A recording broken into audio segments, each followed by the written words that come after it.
നമസ്കാരം. കേരള സ്കോപ്പിന്റെ ഈ ആഴ്ചയിലെ പ്രധാന വാർത്തകളിലേക്ക് സ്വാഗതം. കാനഡയുടെ വടക്കൻ അതിർത്തികൾ സുരക്ഷിതമാക്കുവാൻ $35 ബില്യൺ വൻ പദ്ധതി പ്രധാനമന്ത്രി മാർക്ക് കാർണി പ്രഖ്യാപിച്ചു.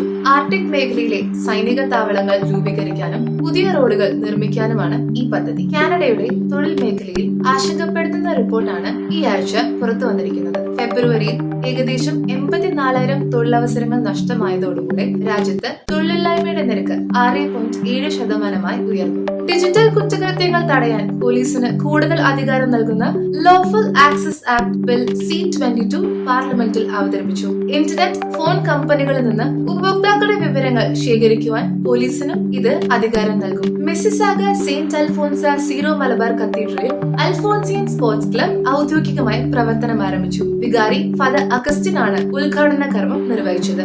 98ാമത് ഓസ്കർ അവാർഡുകൾ ഇന്ന് ലോസ് ആഞ്ചലസിൽ പ്രഖ്യാപിക്കും. കൂടുതൽ വാർത്തകൾക്കായി വീണ്ടും കാണാം. ഞാൻ അനീന. നന്ദി, നമസ്കാരം.